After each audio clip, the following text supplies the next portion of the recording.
In a world where ideas clash and power flows and ebbs, one man's words has echoed through the annals of time and history and hasn't just defined our collective idea of what democracy looks like, but that also defined our collective perception of modern day society.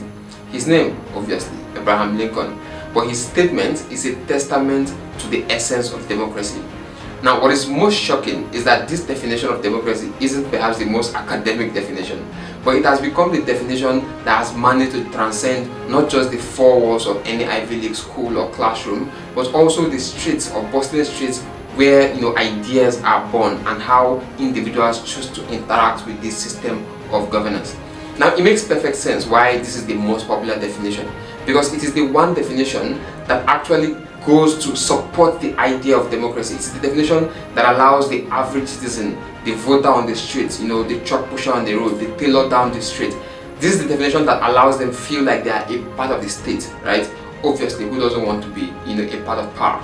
When the definition then goes that democracy is a government of the people, for the people, and by the people. It's a very empowering definition that encourages even the littlest individual within the country or within the government spaces to feel as though they make part of the decision. That's why you see, an average individual at the newspaper stand saying, "Oh, I put the president there, right? I'm the one the governor is working for. I pay his taxes." This is all stemmed from this idea that when you live in a democracy, you have a direct statement or you have a direct word to put in to the people who lead, that state. It gives the people the power to feel like they are in control and the ability to actually determine what happens in the annals of democracy. But let's be real, even though we can agree that this is a very catchy definition and makes all of us feel like we're in power, how many of us truly feel like we're living in a true and a proper democracy? Now, I'm not asking how many of you are watching this video from countries where democracy is practiced, but how many of you feel like the democracy practiced in your region or in your country is actually the truest version of democracy? This is because a lot of democracies around the world fail to meet up to the very tenets of democracy in itself. These tenets look like accountability, participation, and the likes of them. A true democracy goes beyond all of these catchy phrases and wonderful speeches that presidents and governors give on stage. A true democracy means that when it comes to participation, individuals feel like their voices can be heard, right? When they make a decision to put someone in power or to take someone off power, they want to know that that decision counted and that it wasn't marred by electoral violence or any other sort of malpractices that exist. Accountability. Accountability suggests that the people who are in power owe a sense of duty and explanation to the people who put them in power. So this suggests that government officials ought to be very open in terms of how they run the government, and people actually have to be carried along in that sense. Finally is the idea of transparency.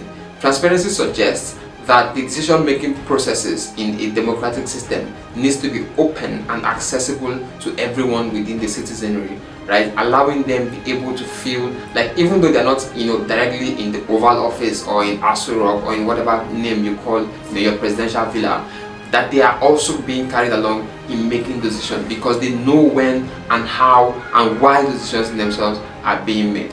Furthermore, a true democracy empowers its citizens through active engagement, making the citizens feel like they have a shared responsibility with everyone else, including those who are in power.